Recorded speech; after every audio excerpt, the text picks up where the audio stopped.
시청자 여러분 안녕하십니까? 헬로티비 뉴스입니다.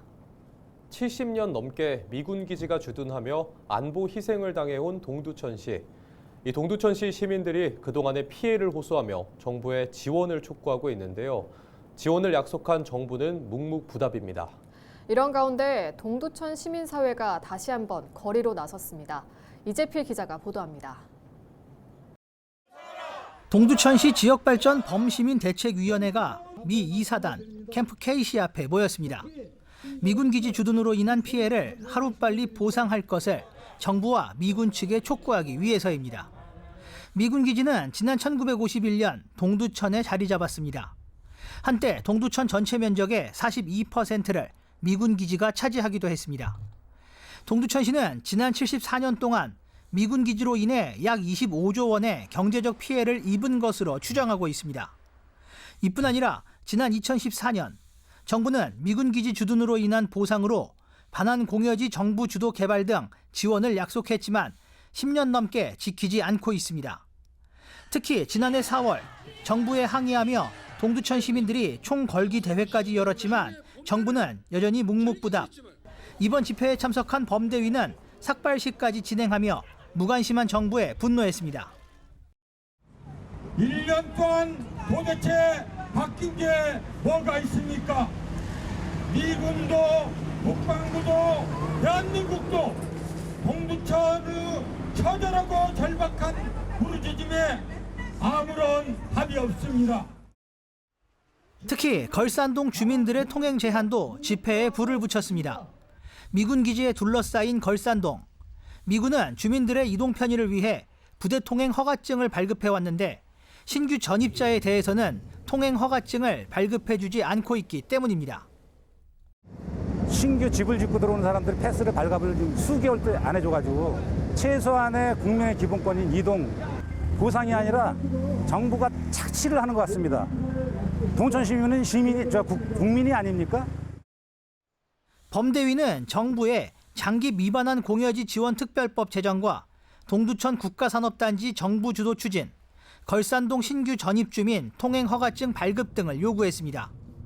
범대위는 요구가 받아들여질 때까지 캠프 K시 앞에서 무기한 1인 시위를 진행한다는 방침입니다. 한편 이날 기자회견에서는 미군 기지 이전을 반대하는 일부 지역 상인들이 반발하며 범대위와 갈등을 빚기도 했습니다.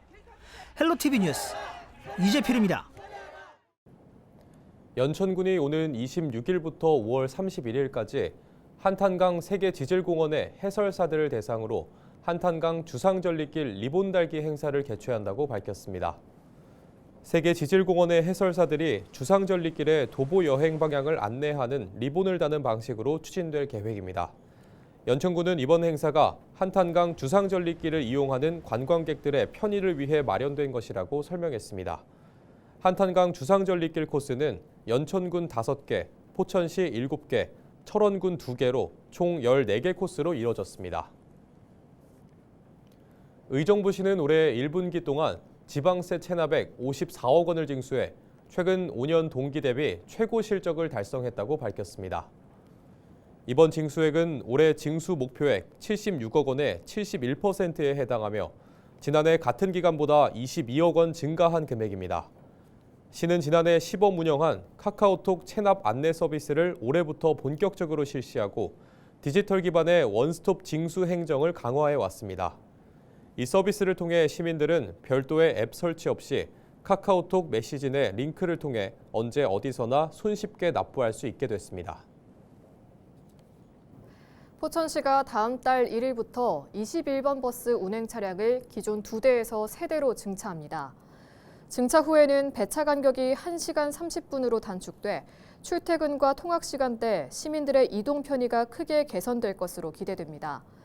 이번 증차에 따른 비용은 포천시가 2027년까지 부담하며 이후에는 공공관리제가 적용돼 남양주시에서 관리할 예정입니다. 도성훈 인천시 교육감이 6월 조기 대선을 앞두고 각 정당과 대선 후보들에게 교육 지속 발전과 공공성 강화를 위한 3대 교육 정책을 공식 제안했습니다. 도 교육감은 교육 재정 안정화를 위해 고등학교 무상교육의 국가 책임 법제화와 고등 평생교육 재정교부금 신설, 공립학교 국유재산 변상금 부과 취소 및 무상사용 허가 등을 제시했습니다. 또 교원 정원제도 개선과 특수교사 법정 정원 확보, 지방공무원 정원 증원 등 학교 현장 인력 부족 문제 해소를 촉구했습니다. 도교육감은 이와 함께 국가교육위원회 중심의 민관산학협력 거버넌스 확대 구축과 과열 입시 경쟁 해소와 미래지향적 대입제도 개편 필요성을 강조했습니다. 경기도가 납북자 가족 모임에 대북전단 살포를 무산시켰다고 24일 밝혔습니다. 납북자 가족 모임은 지난 23일 오전 11시 경기도 파주시 임진각에서 대북전단을 살포하겠다고 예고했는데요. 경기도 특별사법경찰단은 행사 전일부터 24시간 현장 상황에 대비하는 한편 집회 장소를 포함한 대북 풍선 부양 예상지를 중심으로 순찰을 강화했습니다. 특히 당일인 23일에는 94명의 수사관을 현장에 배치해 대북전단 살포를 저지했고 경찰 및 파주시 관계자 300여 명은 안전사고에 대비했는데요. 한편 경기도는 접경 지역 주민들의 안전을 위해 지난해 10월 16일부터 파주와 연천, 김포를 위험구역으로 설정하고 대북전단 살포 관련 비상대응 체계를 유지하고 있습니다.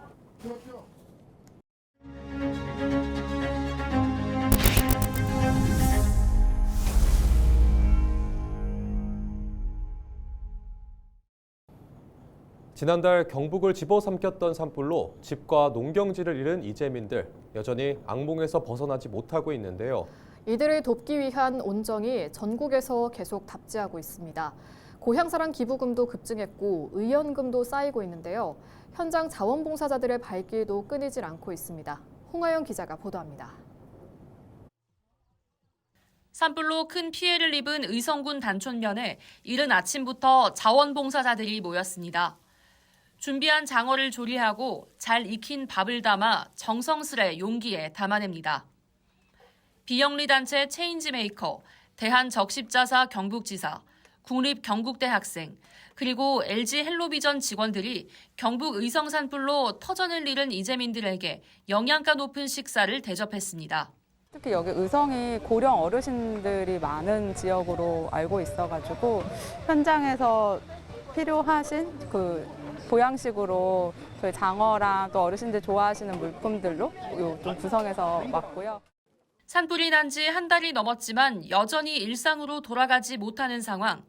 생계를 꾸려갈 걱정에 적당히 끼니만 때우던 이재민들은 따뜻한 관심과 지원에 고마움을 나타냅니다. 도시락 배달하고 또 일부 주민들은 식권 가지고 또 뭐 자기 입맛 맞는 식당에 가서 식사를 봉사 나와주셔서 상당히 감사드리고요. 산불 피해로 경북 의성에서 주택 350여 채가 불에 타고 주민 500여 명이 여전히 집으로 돌아가지 못하는 안타까운 상황이 알려지자 전국 곳곳에서 도움의 손길이 전해지고 있습니다.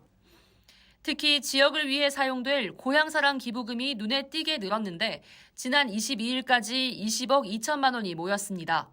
지난 한 해 동안 모은 금액인 4억 6천만 원의 4배가 훌쩍 넘습니다. 3월 22일 이후 모금액만 19억 원. 이 가운데 14억 6천만 원은 산불 피해 복구를 위해 써달라는 지정 기부액입니다. 의성군은 6월 말까지 총 20억 원을 모아 피해 주민 돕기에 사용할 예정입니다. 주택이 전소된 가구, 또 농경지가 또 소실된 가구에 대해서 우리 위원회를 구성해서 철저하게 한 분씩 돌아갈 수 있도록 준비를 하고 있습니다. 전국에 이름도 성도 모르는 분들이 오셔서 십시일반 보태주셔서 아마 의성 국민한테 큰 도움이 되고 이 미랄로 인해서 저들이 일어날 수 있을 것 같은데. 순식간에 삶의 터전을 송두리째 잃어버린 이재민들. 전국에서 답지 않은 온정에 조금씩 용기를 내며 희망을 품어가고 있습니다. 헬로티비 뉴스 홍하영입니다. 특별공급 청약의 실제 공급률이 28.5%에 그쳐 제도 개선이 시급하다는 주장이 나왔습니다. 한국건설산업연구원은 지난 2020년부터 2024년 6월까지 약 90만 세대의 청약 데이터를 분석한 결과 당초 전체의 49%가 특별 공급이었지만 청약자가 없어 일반 공급으로 전환되는 등 실제 공급된 특별 공급은 28.5%에 불과했다고 밝혔습니다. 또 특별 공급의 절반은 청약자가 없었으며 다자녀와 기관 추천, 노부모 부양 등 공급은 60% 이상 청약자를 찾지 못했다고 덧붙였습니다. 연구원은 지역과 상품에 따라 수요 편차가 커지면서 청약자가 없거나 수요 쏠림이 발생하고 있다며 수요 기반의 제도 개선이 필요한 시점이라고 지적했습니다. 인천시는 최근 차병원과 미국 존스홉킨스 대학병원 임원진이 인천시청을 방문해 글로벌 의료 협력 방안을 논의했다고 밝혔습니다. 차병원과 존스홉킨스 측은 글로벌 의료 시장에서의 전략적 협력 가능성을 모색하고 향후 공동 프로젝트 추진을 위한 기반을 마련하고자 인천시를 방문했습니다. 이날 송도 국제도시 내 차세대 세포 유전자 클러스터 조성 등 글로벌 협력병원 설립 가능성을 함께 검토하며 이를 계기로 송도를 동북아시아 의료산업의 핵심 거점으로 발전시킬 방안에 대해 의견을 나눴습니다. 한편 존스홉킨스 대학병원은 세계적 연구병원으로 29명의 노벨상 수상자를 배출한 바 있고 차병원은 줄기세포와 난임치료 분야에서 국제 경쟁력을 확보하고 있습니다. 최근 전국적으로 곳곳에서 땅꺼짐이 잇따라 발생하는 가운데 땅꺼짐의 주요 원인으로 꼽히는 노후 상하수 관로가 경기도의 7천여 킬로미터에 달하는 것으로 나타났습니다. 그러나 예산 부족 등의 이유로 노후 상하수 관로 교체 속도가 노후 속도를 따라가지 못하면서 땅꺼짐 우려가 있습니다. 경기도와 국토교통부 지하 안전 정보 시스템에 따르면 2018년부터 지난해까지 경기도에서 발생한 집안 침하 사고는 모두 303건입니다. 2023년 말 기준 도내 긴급 보수가 필요한 노후 상수관로는 6,368km, 하수관로는 866km입니다. 경기도 관계자는 예산을 들여 노후 상하수관 교체 작업을 진행하고 있지만 교체하는 데 시간이 걸리다 보니 교체 속도보다 노후관 발생이 더 빠른 실정이라며 시민 안전을 위해서라도 예산 지원이 시급하다고 말했습니다. 경기도가 1,000명 고용을 목표로 뿌리산업 맞춤형 일자리 지원을 추진합니다. 도는 지역체감형 일자리 프로젝트를 통해 도내 뿌리산업 5대 전략업종의 고용을 활성화한다는 방침인데요. 도의 지역체감형 일자리 프로젝트는 고용노동부의 2025년 지역산업 맞춤형 일자리 사업 공모에도 선정됐습니다. 이번 사업은 청년과 중장년층의 노동시장 진입을 촉진하고 만성 인력난을 겪고 있는 뿌리 기업의 인력 수급 불균형을 해소하는 것을 목표로 하고 있는데요. 도는 맞춤형 인력 양성과 고용 유지를 위해 총 32억 원을 투입합니다. 지난 2월 출생아 수가 전년 같은 기간에 비해 622명 증가했습니다. 혼인 증가 등의 영향으로 2월 출생아 수가 11년 만에 증가세로 전환한 겁니다. 월별 출생아 수와 혼인 건수는 각각 8개월, 11개월째 늘고 있습니다. 지난 23일 통계청 2월 인구 동향에 따르면 지난 2월 출생아는 2만 35명으로 1년 전보다 622명 증가했습니다. 경기도에서 지난해 2월에 비해 올해 2월 310명 늘었습니다. 통계청 관계자는 혼인 증가 등 영향으로 출생아 증가세가 이어지고 있다며 출생아 증가세가 더 이어질 수 있다고 전망했습니다. 경기환경운동연합과 경기남부 하천유역네트워크는 4월부터 10월까지 경기도 내 5개 주요 호수 및 저수지를 대상으로 녹조 모니터링을 실시한다고 밝혔습니다.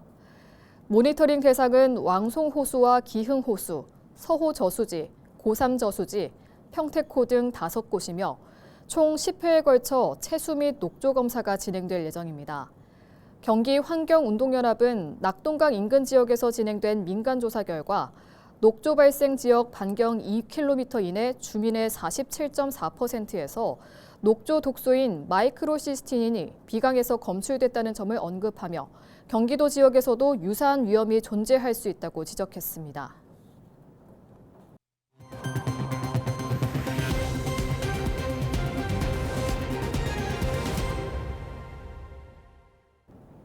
이상으로 뉴스를 마칩니다. 시청해주신 여러분 고맙습니다.